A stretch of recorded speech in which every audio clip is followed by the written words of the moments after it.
Well, hello everyone. Thank you for joining us again for this little bit of Hebrew, excuse me, a little bit of Hebrew, as we are continuing in the book of Daniel, chapter 10, and we're looking at verse 5. And again, remembering this was the vision, the experience that Daniel was having, and now we get to get a little bit of insight into this image, this person, entity that stood in front of Daniel. And again, thinking of how hard this must have been to describe. I know we struggle with just describing people that we meet every day. Sometimes we meet a person who's very unique and we can remember things about them. But Daniel, trying to recall what his encounter was. And so we'll take a look at this as we look at verse 5, reading from the JPS version in English on the left side. He says, I lifted up mine eyes and looked, and behold, a man clothed in linen, whose loins were girded with the fine gold of Uphaz. Lots of words for us to look at when we get further on. We're going to look at linen. What does it mean to have loins girded? We've heard the biblical term. Can the Hebrew help us determine exactly what Daniel saw? And then it's the fine gold of Uphaz.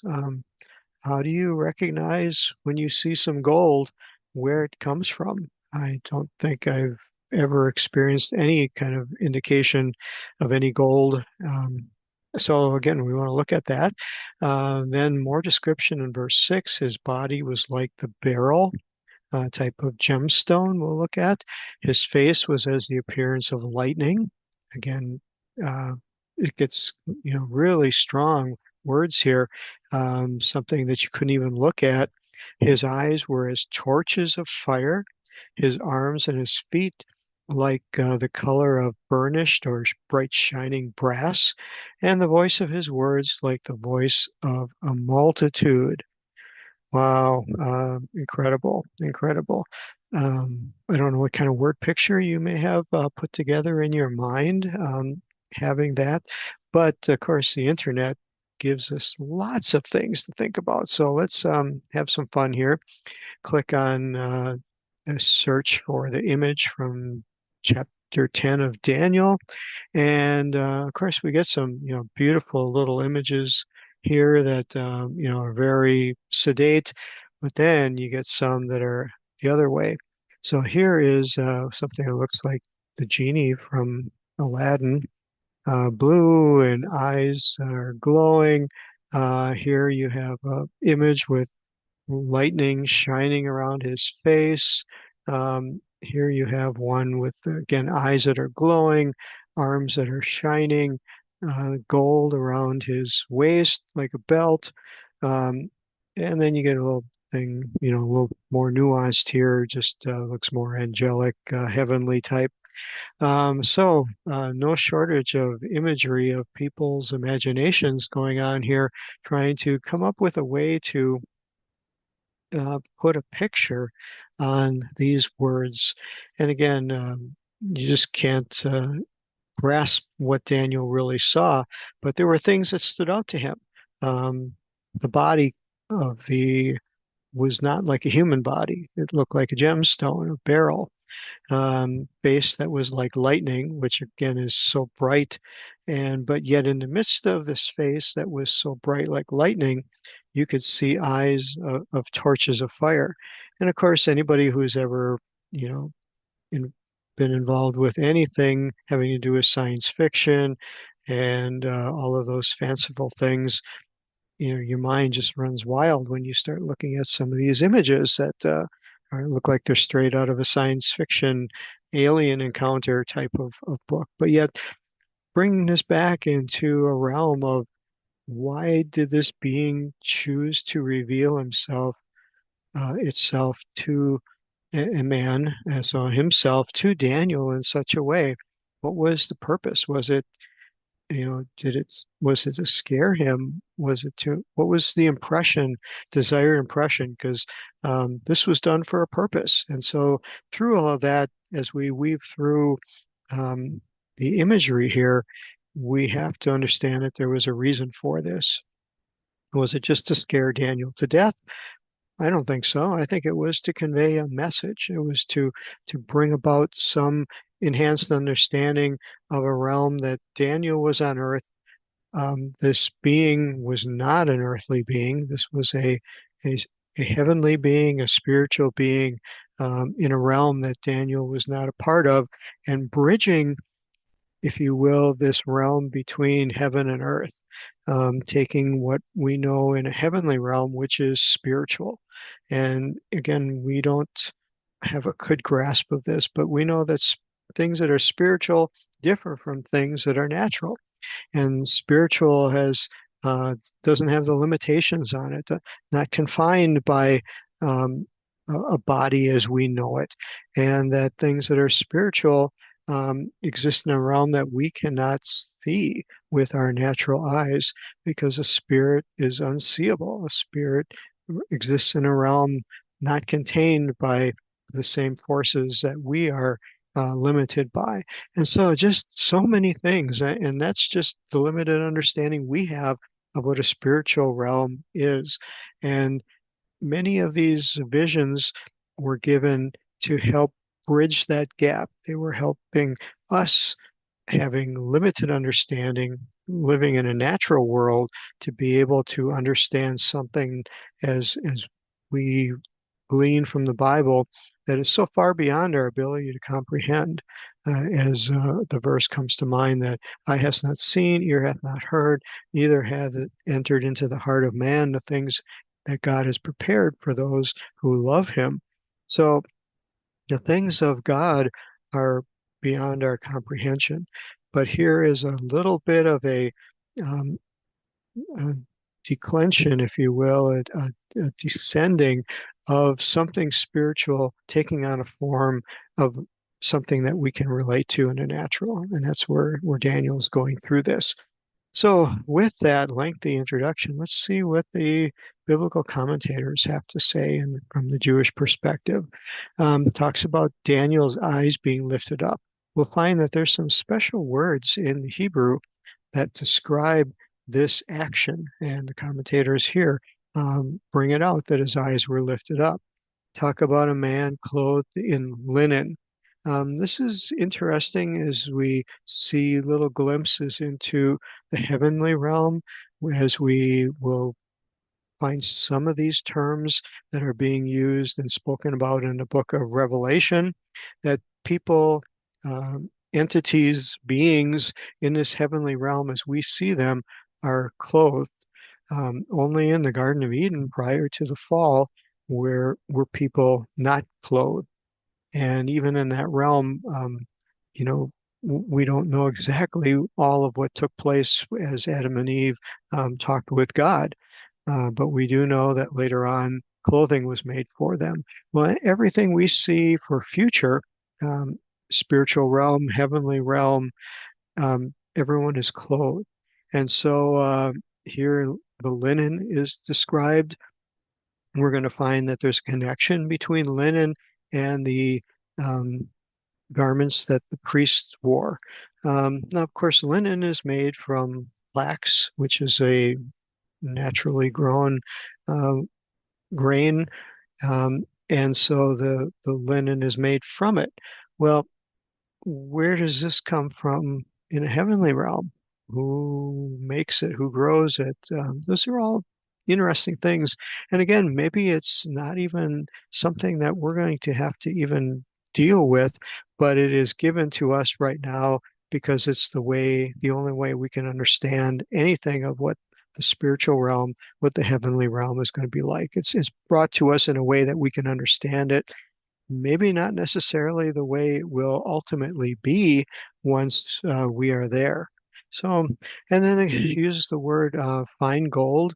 This word kethem, as I was looking through the Hebrew, is different than the word zahav, which is the normal word for gold in the Bible. So this is a different word, and talks about a purer form of gold. And then, of course, the uphaz. We really don't know where it's used, where it comes from. The place is unknown. They tried to figure out, where this location is. Obviously, Daniel knew it was a place where gold came from.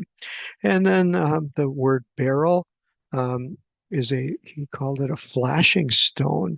Now, stones normally don't flash except they're reflecting.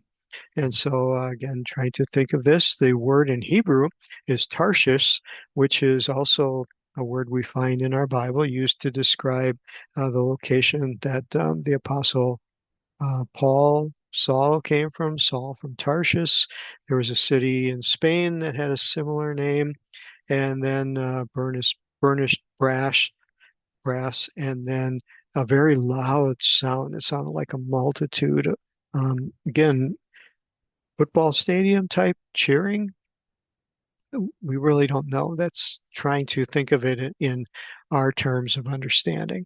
So let's take a look into the Hebrew here and take a look at what we can find.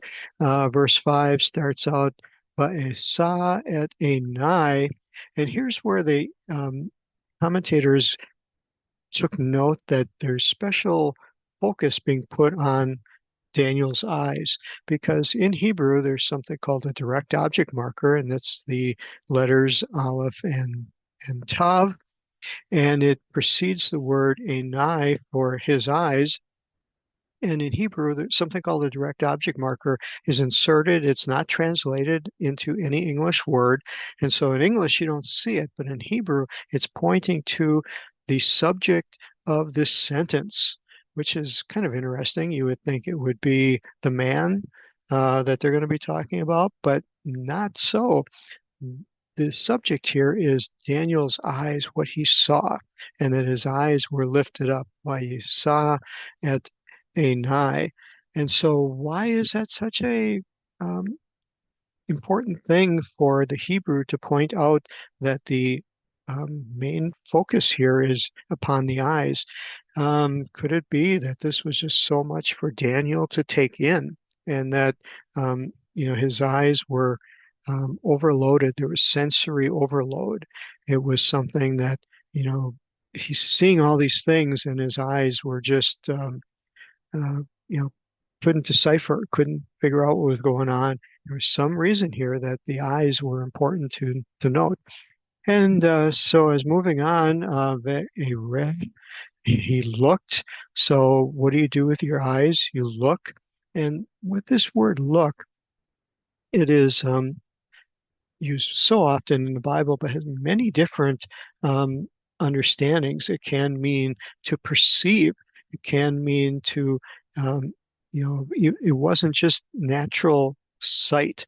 It could be a deeper. It could be he's perceiving what's going on here, and maybe that ties in with why the word eye was highlighted here to pay attention to it, because there was just so much going on that um, the eyes were inadequate to take it all in, but there was a perception that Daniel was receiving.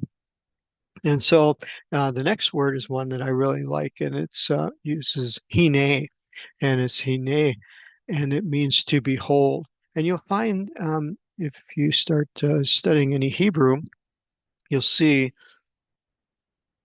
that this word is used before there is a revelation, before something is entering into either a person is meeting something, coming into a situation that's larger than themselves, and it's like, oh, behold. It's meant to get your attention. It's like going, hey, look at that, behold, in biblical terms.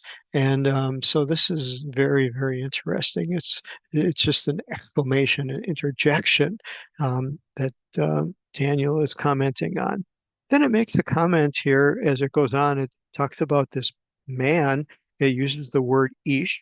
In the Hebrew, there's a few different names for man that are translated just as man, man in English, but in the Hebrew, there's ish, which is a person of refinement. It's used when this person is someone of renown. He is not necessarily, the He-Man muscular. You're not looking at his physical outward appearance, you are looking at his character. You are looking at the internal portion of it. Whereas someone who's a gavar, another word for man in Hebrew, is a valiant man, someone who has muscle, someone who is good at protecting and fighting and things like that. And then the other word for man in Hebrew is an Adam, which is the same word that Adam comes from. And it is the same word in Hebrew used to describe the ground or the earth, because Adam or Adam was formed from the ground, formed from the atom, the ground. So this denotes a man who is more in the carnal sense, the earthly attributes of a person. So Daniel is recognizing that this man did not have earthly attributes. He was not necessarily a warrior, even though some of the characteristics he described could be attributed to that. But what captivated Daniel's attention here was the character of this man. And so he called him an Ish. Now, the next thing that's interesting is that this word following the ish is echad, which is the word for the number one. English translates it to a man, but I've never seen this combination used before, and here it is one man. And so there's something about this that Daniel is just noting the number, that there's not more than one, even though in the grander sense of things, there's probably, takes up the sky. Could he have been of a very large stature, as some of the images portray? We don't know, but Daniel felt it important to identify the quantity of this man was just one. And then Lavosh, he was clothed in Badim, the linen, Umatanav from the waist, Pagurim, he was girded, and then the word translated as gold is Bechetem, and then Ufaz. So some very interesting words. We just want to take a look at a few of them here. Um, this word for linen um, we find is associated mainly with the priesthood. And so, going through the Bible, you'll see it's always associated with the garments that the priests wear. And as we look at some of the references here, we find that this follows through into the book of Revelation later on, too. It talks about purity, the color of it, too, the linen. Is naturally kind of like a brownish color, more of a woodsy color, but it's also has the ability to be made white. And so we'll see that linen and the color of white is always attributed with purity. And so that's why it shows up in the tabernacle. It shows up when there are priestly duties going forth. When David entered into the temple, he danced and wore a linen ephod. And then again, when we get to the book of Revelation, we'll find that it's translated with holiness. It's translated with the things that are going to be going on in that heavenly realm described in the book of Revelation. And then his waist was girded. This term girded is always unique to the Bible. You'll notice that it talks about this in numerous ways.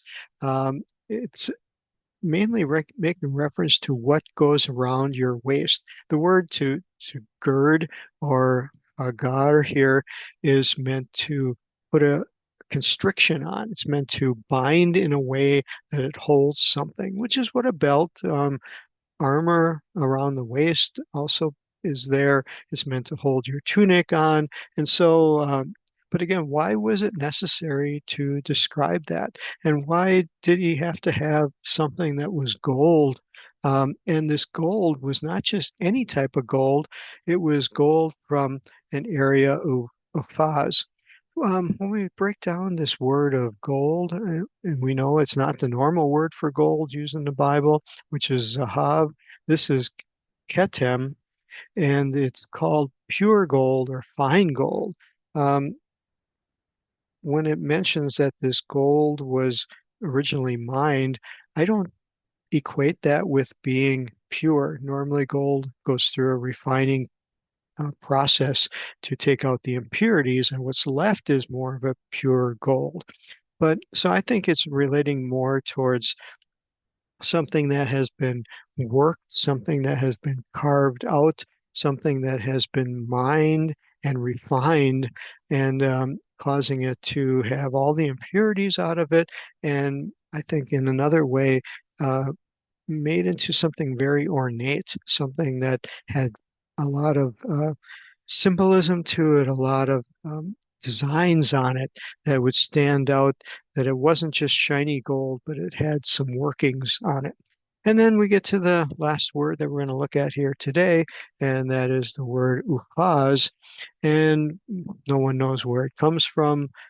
Could come from Ophir. It was a region famous for its gold, but it's an uncertain derivation. We really don't know, and it's only used twice in the Bible, which is, again, one of those things that causes us to stop and think, okay, why was it necessary? Why did Daniel, how did he know about this, and why did he mention that? Um, I can't relate. Maybe some of you can. Maybe there are things where, there's certain clothing that we know of in our culture today that when you see someone wearing it, you kind of say, hey, they got this at, the Old Navy store or wherever your favorite place to shop is, or this is a Neiman Marcus suit or something of the higher quality, that this is a designer label and it was able to be understood. Did they have those things back then? I would think they would. They would have tailors who were known for their work and sought after, and people would pay more money for that type of garments that were there. Maybe this is what he's trying to point out, that this was the Neiman Marcus, which is a high-end suit from New York City that all the um, investment bankers wear. And so he was wearing something that was of the highest quality. And maybe it was even meant to portray that it wasn't something readily available, not even with all King Nebuchadnezzar's money in gold. This was above that grade. It was in a realm that was almost unthinkable for quality. And and so that's what this being was wearing. So a lot of things, a lot of speculation. I hope you enjoy this little trip down the Hebrew language, knowing that we can glean a little bit more understanding, things that we might have passed over in just reading it in English. So I pray that all goes well for you this week. God bless you, and thanks so much again for being a part of this study. Bye bye.